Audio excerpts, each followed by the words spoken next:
Hi everyone, आज हम शुरू करने जा रहे हैं एक नया चैप्टर दैट इज इलेक्ट्रोस्टैटिक। और इलेक्ट्रोस्टैटिक चैप्टर जो है ईएमटी समझने के लिए पहला चैप्टर है, जिसे समझने के बाद ही हम आने वाले चैप्टर्स जैसे कि current, electricity, moving charges in magnetic field और फिर मैग्नेटिक फिनोमेना जैसे एसी सर्किट जैसे चैप्टर हम समझ सकते हैं। सो इलेक्ट्रोस्टैटिक चैप्टर जो है सीबीएसई, नीट, आईआईटी और सबसे इंपॉर्टेंट जीमेन के लिए बहुत ही इंपॉर्टेंट है, क्योंकि इसमें जो टॉपिक्स है जैसे कि इलेक्ट्रिक फील्ड, फिर इलेक्ट्रिक फील्ड की साइमेट्री के, electric field for finite line of charge, electric field for infinite line of charge, electric field for a point charge, इसी तरह electric field due to the ring on axial point, electric field at the centre of the ring, Gaussian surface, what is Gaussian surface, फिर Gauss's law for dielectric और capacitor जैसे जितने भी topics है वो electrostatic के chapter में है। सो आज हम इस इलेक्ट्रोस्टैटिक चैप्टर का पहला टॉपिक स्टडी करने जा रहे हैं। So this is Afaq Ahmad and welcome to Afaq Ahmad coaching academy. और आज इसी वीडियो में हम जो फोकस करेंगे वो हम करेंगे इलेक्ट्रिक चार्ज पर, इलेक्ट्रिक चार्ज की प्रॉपर्टी, जैसे कि एडिटिव प्रॉपर्टी क्या है, additive nature of electric charge, quantization of electric charge, और हो सके तो हम कंजर्वेशन ऑफ चार्ज को भी इस वीडियो में डिस्कस करेंगे। सो शुरू करते हैं सबसे पहले इलेक्ट्रिक चार्ज से कि इलेक्ट्रिक चार्ज क्या है। सो इलेक्ट्रिक चार्ज को समझने के लिए हमें मॉडर्न थ्योरी क्या बताती है, मॉडर्न थ्योरी ऑफ इलेक्ट्रॉन्स का अगर हम सिंप्लीफाइड पिक्चर ले तो वो हमें ये बताता है कि atom is composed of 3 fundamental particle, जैसे कि इलेक्ट्रॉन हुआ, प्रोटॉन हुआ और न्यूट्रॉन हुआ। अब ये प्रोटॉन और इलेक्ट्रॉन्स तो चार्ज पार्टिकल है, दोनों का जो चार्ज है that is 1.6 multiply by 10⁻⁻19 coulomb. Okay, अब ये चार्ज जो है ये प्रोटॉन के लिए भी सेम है इसका मैग्नीट्यूड, एंड इलेक्ट्रॉन के लिए भी इसका मैग्नीट्यूड जो है वो सेम है, लेकिन जो चार्ज होगा वो प्रोटॉन के लिए पॉजिटिव और इलेक्ट्रॉन के लिए नेगेटिव है। तो मॉडर्न थ्योरी ऑफ इलेक्ट्रॉन्स हमें ये बताती है कि जो इलेक्ट्रिक चार्ज है, चाहे वो प्रोटॉन हो चाहे वो इलेक्ट्रॉन हो, वो जो है प्रॉपर्टी देते हैं किसी भी मैटर, सॉलिड हो चाहे वो, इसी तरह कंडक्टर्स का अगर हम ले ले, सेमीकंडक्टर ले ले, तो उसमें जो करंट की जो प्रॉपर्टी होती है वो इन्हीं चार्ज्ड पार्टिकल की वजह से होती है। तो अब हम इलेक्ट्रिक चार्ज को डिफाइन इस तरह कर सकते हैं कि इलेक्ट्रिक चार्ज हमारे पास क्या है, ये एक इलेक्ट्रिक चार्ज जो है ये एक स्केलर फिजिकल क्वांटिटी है। Electric charge is a scalar physical quantity. Okay, electric charge is a scalar physical quantity, right, कि इलेक्ट्रिक चार्ज एक स्केलर फिजिकल क्वांटिटी है। अब स्केलर फिजिकल क्वांटिटी की स्केलर फिजिकल क्वांटिटी की अगर मैं एक इंपॉर्टेंट प्रॉपर्टी बताऊं, वो ये है कि स्केलर फिजिकल क्वांटिटीज की जो डायरेक्शन वो नहीं होती। इट मीन्स के there is no direction in scalar physical quantities, लेकिन जो मैग्नीट्यूड वो हमारे पास होगा। लेट्स से कि अगर मैं इलेक्ट्रॉन की बात करूं तो इलेक्ट्रॉन पर चार्ज कितना है, the charge on electron is 1.6 multiply by 10⁻⁻19 coulomb. Okay, अब बहुत से स्टूडेंट्स ये सोच रहे होंगे कि ये जो चार्ज है ये इसकी कोई डायरेक्शन भी होगी, इसकी कोई डायरेक्शन भी होगी। नो, जो डायरेक्शन की हम बात करते हैं वो हम इलेक्ट्रिक फील्ड लाइंस की बात करते हैं। जैसे कि अगर मैं इसी इलेक्ट्रॉन्स को लूं, ओके, या लेट्स से कि ये पॉजिटिव चार्ज है, ओके, प्रोटॉन, तो प्रोटॉन से जो हम लाइंस ड्रा करते हैं, सो बहुत से स्टूडेंट ये समझ रहे हैं कि ये लाइंस आउटवर्ड है, तो इसी वजह से ये इस चार्ज की डायरेक्शन हुई और चार्ज हमारे पास वेक्टर फिजिकल क्वांटिटी है। नो, ये जो लाइंस होते हैं ये मैं आगे आपको बताऊंगा कि ये इलेक्ट्रिक फील्ड लाइंस हैं, और इलेक्ट्रिक फील्ड लाइंस जो है वो रिलेटेड है फील्ड के साथ। कौन से फील्ड के साथ? इलेक्ट्रिक फील्ड के साथ। ओके, अब ये इलेक्ट्रिक फील्ड लाइंस जो है ये वेक्टर फिजिकल क्वांटिटी है। इलेक्ट्रिक फील्ड जो है ये इलेक्ट्रिक फील्ड जो है ये एक वेक्टर फिजिकल क्वांटिटी है, तभी तो हम इलेक्ट्रिक फील्ड को रिप्रेजेंट करते हैं इसी तरह एरो डाल के। अब ये हमारे पास किसका सिंबल है? It's being a vector physical quantity, being a vector physical quantity. Okay, so charge खुद, charge is itself scalar physical quantity, charge is itself scalar physical quantity, charge is itself scalar physical quantity, but it can create or it may create the property of a vector physical quantity such as electric field. इसके अलावा आप electric force भी ले सकते हैं। Okay, लेकिन ज़रूरी नहीं कि ये हमेशा के लिए जो भी प्रॉपर्टी ये क्रिएट करेगा वो वेक्टर होगी। ओके, बस ये आपको याद रखना होगा।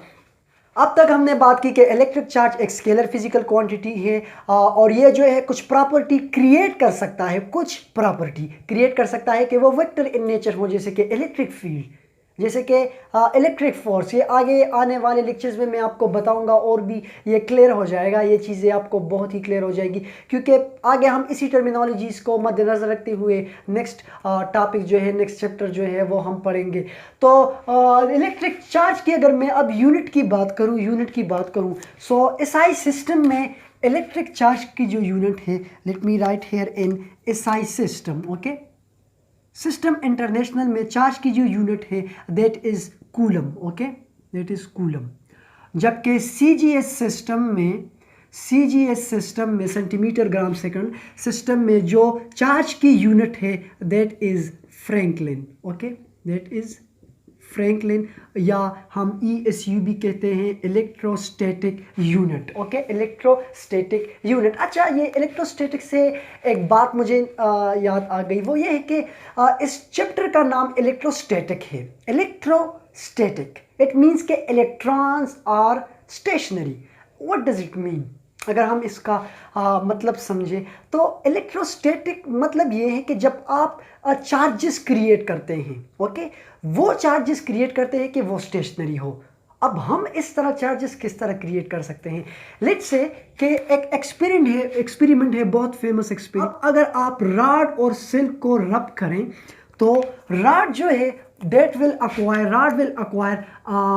acquire positive charge. Okay, rod will acquire positive charge, जबकि सिल्क जो एक्वायर करेगा वो होगा नेगेटिवली चार्ज्ड। ओके, जब आप इसे रब करो तो अब ये पॉजिटिव चार्ज हुआ, अब ये नेगेटिव चार्ज हुआ, अब ये चार्ज जो है ये स्टेशनरी हो गए। ओके, ये करंट क्रिएट नहीं कर सकते, याद रखिए, ये करंट क्रिएट नहीं कर सकते। ये पॉजिटिव चार्ज होगा, ये नेगेटिवली चार्ज होगा एज अ होल। अगर रॉड सिस्टम की बात करूं तो ये पॉजिटिव चार्ज होगा, अगर सिल्क की मैं बात करूं ये नेगेटिवली चार्ज होगा। एक और इम्पॉर्टेंट पॉइंट अक्सर मेडिकल या इंजीनियरिंग एंट्री टेस्ट में पूछी जाए, let's say we have two bodies, one is rod and the other is silk. If the rod becomes positively charged while the silk become negatively charged, so the rod become positively charged not by gaining proton, क्योंकि proton nucleus में होते हैं। Okay, by losing the electrons. So जब ये electrons को loss कर लेता है, सो इसमें इलेक्ट्रॉन्स की डिफिशिएंसी पैदा हो जाती है, इसमें इलेक्ट्रॉन्स की कमी पैदा हो जाती है। सो नेट चार्ज किसका ज्यादा हुआ? पॉजिटिव का, क्योंकि ये प्रॉपर्टी मैं आपको फिर बताऊंगा additive nature of electric charge ये आ रही है, इसके बाद में आपको और भी क्लियर हो जाएगा, ये आपको मैं बताऊंगा। तो ये पॉजिटिवली चार्ज बन जाएगा क्योंकि ये इलेक्ट्रॉन्स को लॉस कर लेता है, लेकिन सिल्क जो है वो इलेक्ट्रॉन्स को गेन कर लेता है। So this will become negatively charge. और इलेक्ट्रॉन का जो मास है, the mass of electron is 9.11 multiply by 10⁻⁻31 kg। Okay, तो इसने इलेक्ट्रॉन्स गेन किए, इट मींस के इसने मास को गेन कर लिया। ओके, इसने मास को गेन कर लिया। सो अब इसका जो मास है वो क्या है? टोटल मास जो है वो किसके बराबर है? Mass of silk plus mass of gained electron, कि कितने इलेक्ट्रॉन इसने गेन किए। तो जितने ज़्यादा इलेक्ट्रॉन इसने गेन किए होंगे उतना उस पर ज़्यादा नेगेटिव चार्ज होगा, जितना ज़्यादा नेगेटिव चार्ज होगा उतना ही ज़्यादा ये जो है इसकी मास, इस मास में इजाफा होगा। जबकि रॉड जो है ये पॉजिटिव चार्ज होगा, so the mass of the rod will be less than the mass of the silk. So let me right here that the mass of the rod, okay, कि रॉड का जो मास होगा, mass of the rod will be less than the mass of the silk. Okay, ये आपको याद रखना होगा। Very very important result, very very important result. Okay, तो अभी तक हमने बात की इलेक्ट्रिक चार्ज पर के एक इलेक्ट्रिक चार्ज जो है वो एक स्केलर फिजिकल क्वांटिटी है, वो जो इफेक्ट क्रिएट कर सकता है जैसे कि इलेक्ट्रिक फील्ड या इलेक्ट्रिक फोर्स, तो वो वेक्टर का होगा। ज़रूर नहीं कि वो हमेशा वेक्टर इन नेचर का होगा। इसी तरह हमने डिस्कस की वेक्टर, स्केलर, ओके।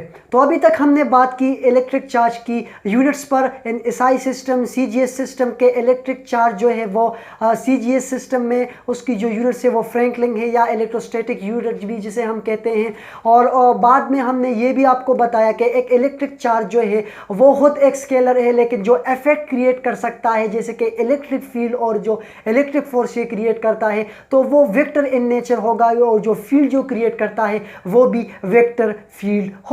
अभी तक तो हमने बहुत ही सिंपलेस्ट बातें की। अब हम जो है कुछ मैथमेटिकली भी हम इसी की प्रॉपर्टीज को डिस्कस करेंगे। सो चार्ज की जो बेसिक प्रॉपर्टीज है, बेसिक 3 प्रॉपर्टीज है, तो उसमें एडिटिव नेचर ऑफ चार्ज है, सेकंड जो है वो क्वांटाइजेशन ऑफ चार्ज है, but last but not the least वो क्या है, वो है कंजर्वेशन ऑफ द चार्ज। के चार्ज जो है वो हमेशा कंजर्व रहेगा। किसी भी सिस्टम में अगर हम चार्ज को ले तो वो हमेशा कंजर्व रहेगा।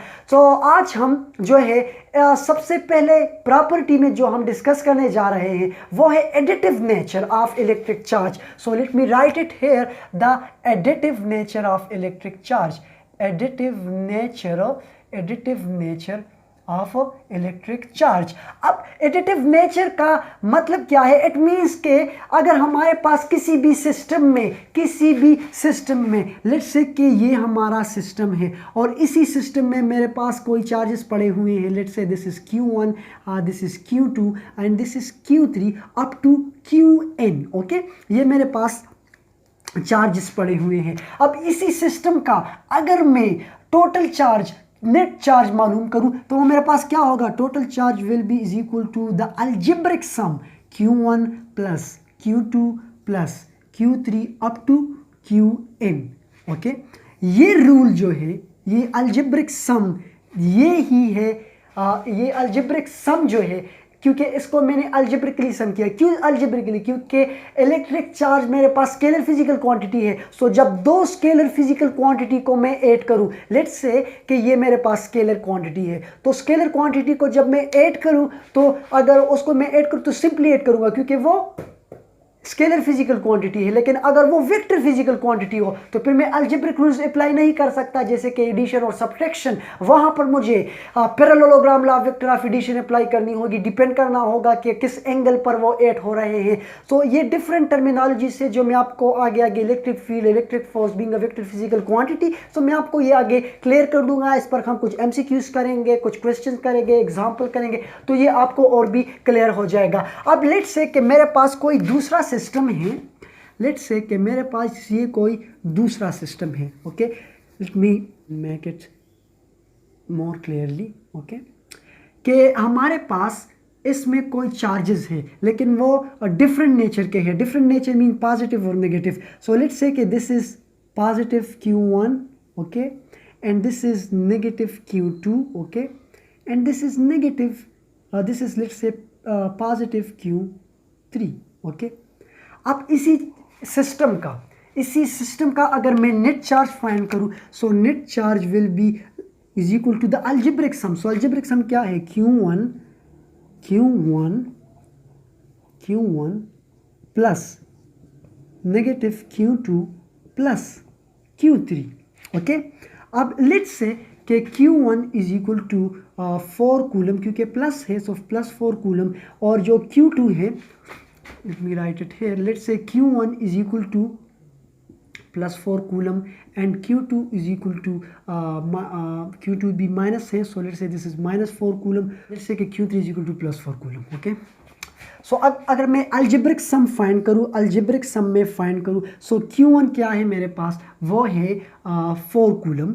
Okay, positive 4 coulomb plus and minus minus, और Q2 का मैग्नीट्यूड क्या है, that is minus 4 coulomb. Okay, so minus 4 coulomb minus ये वाला माइनस है यहाँ पर, और Q2 क्या है 4 कूलम. सो प्लस Q3 क्या है, वो है 4 coulomb. So this 4 coulomb will cancel each other, and what I left with that the total charge of the system is equal to plus 4 coulomb. Okay, ये दोनों एक दूसरे को कैंसिल करेंगे, sorry, plus 4 coulomb. Okay, so plus 4 coulomb is the net charge of this system. Okay, so ये additive nature हमें बताता है कि एक इलेक्ट्रिक चार्ज, एक सिस्टम में जितने भी इलेक्ट्रिक चार्जेस हैं, लेट्स से n नंबर ऑफ चार्जेस हैं, उसे हम ऐड कर सकते हैं on the basis of the algebraic rule. अगर वो नेगेटिव होंगे और पॉजिटिव होंगे, सो जिस चार्जेस की मैग्नीट्यूड ज़्यादा होगी, मतलब नेगेटिव चार्जेस की अगर मैग्नीट्यूड ज़्यादा होगी, तो इट मीन्स कि एज अ होल जो नेट चार्ज सिस्टम पर क्रिएट होगा वो नेगेटिव होगा. अगर वो पॉजिटिव का मैग्नीट्यूड ज़्यादा होगा, so as a whole system पर जो चार्ज अपेयर होगा वो पॉजिटिव चार्ज होगा. सो ये हमें एडिटिव नेचर, हमें ये प्रॉपर्टी बताता है. तो अभी तक हमने बात की additive nature of electric charge. अब हम बात करेंगे quantization of electric charge. So the quantization of electric charge tell us that कि अगर हमारे पास कोई एटम है, सो वो एटम जो है, लेट्स से कि मैं इसको यहाँ पर ड्रा कर लेता हूँ. जनरली कोई भी एटम X है. ओके, अब इसमें इलेक्ट्रॉन है. अब ये जो है इस इलेक्ट्रॉन को जो है डोनेट कर सकता है, लेकिन एज अ वन इलेक्ट्रॉन. ये जो है इन अपने इलेक्ट्रॉन्स को डोनेट कर सकता है एज 2 इलेक्ट्रॉन, और एंड सो ऑन. बट ये एटम जो है इसी इलेक्ट्रॉन्स को, अपने इलेक्ट्रॉन्स को डोनेट नहीं कर सकता as a 1.5 e, as a 1.6 e, so as a 1.7 e. अब ये 1.5, 1.6, 1.7 आर कंटिन्यूअस वैल्यूज. ओके, ये कंटिन्यूअस वैल्यूज हैं, जबकि 1e, 2e are integral values. So the quantization of charge tells us that कि एटम जो है वो किसी भी इलेक्ट्रॉन्स को डोनेट कर सकता है, इंटीग्रल नंबर ऑफ इलेक्ट्रॉन्स को वो डोनेट कर सकता है. An atom can never ever donate continuous number of electrons. That is the concept of the quantization of charge. अब quantization of charge की definition हम अगर मैं यहाँ पर लिखूँ, so ये आप अपने साथ लिखते जाए कि the quantization of charge definition is all the free charges are the integral multiple of the fundamental charge. Let me write it here with the green marker, that all the free charges are the integral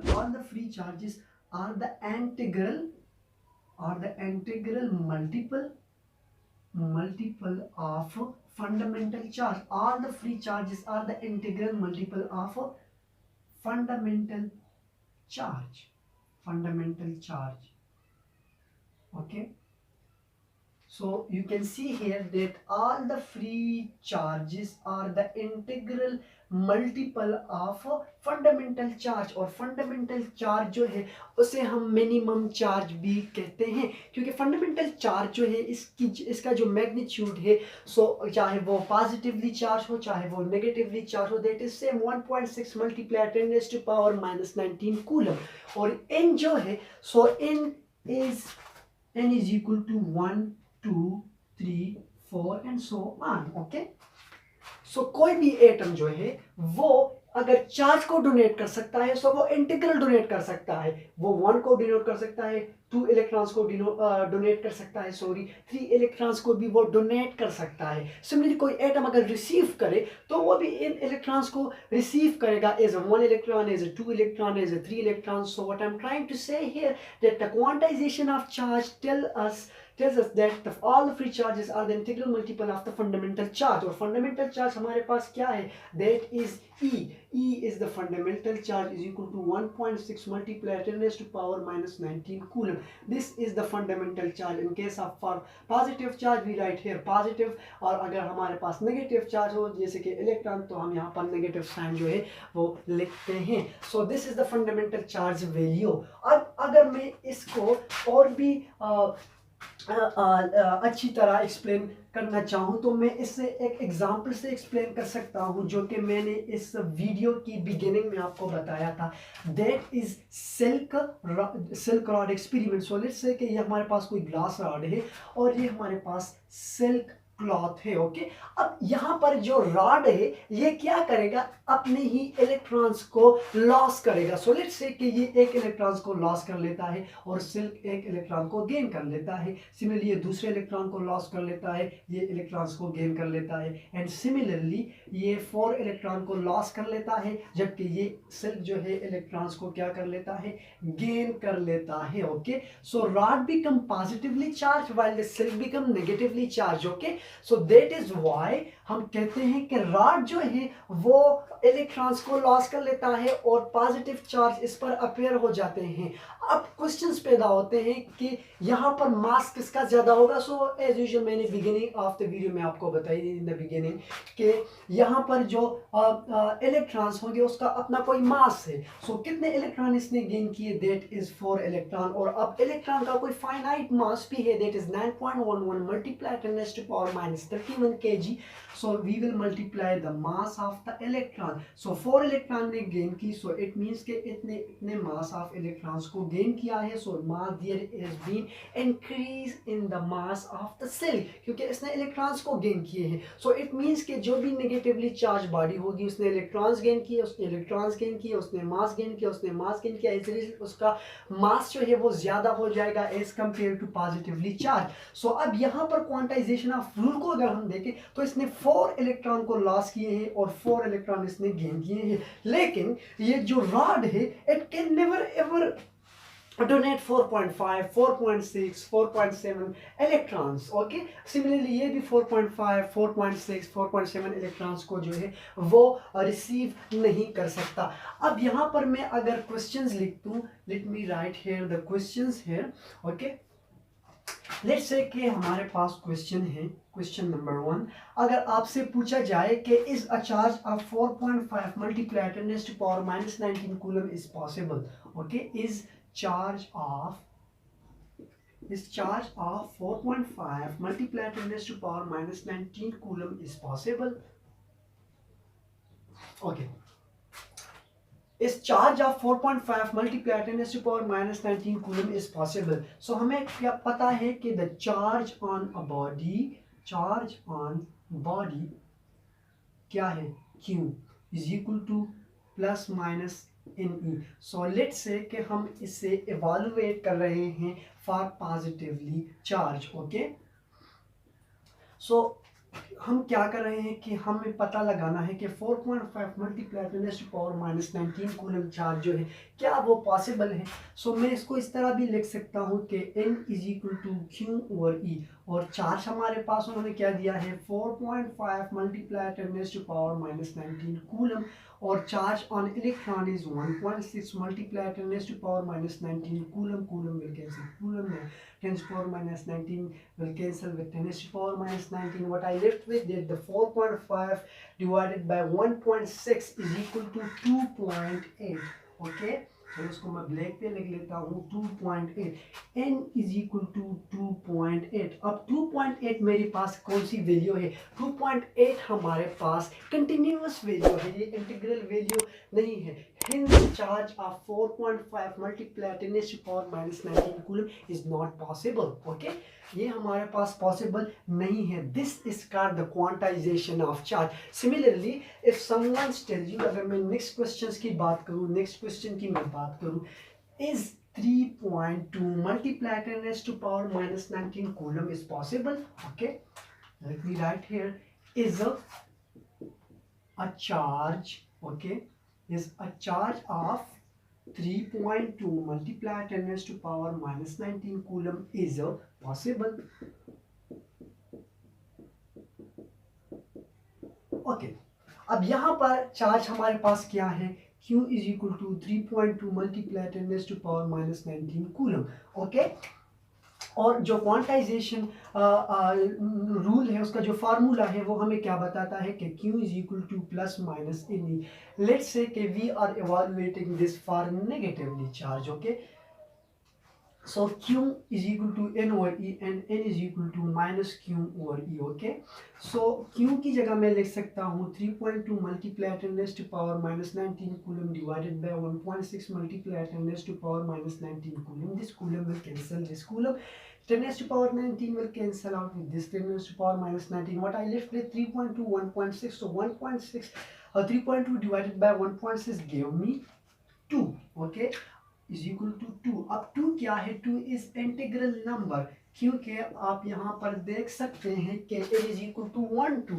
Hence a charge of 3.2 multiply 10 raised to power minus 19 is possible. Okay, so that is the concept of the quantization of charge. So today we talk about the quantization of charge, the additive property of charge, and we talked about the whether the charge is scalar physical quantity or a vector physical quantity, how charge is a scalar physical quantity. Okay, so today we talked about the charged particle. Okay, in the next video we will talk about the conservation of charge. So thank you very much, have a good time.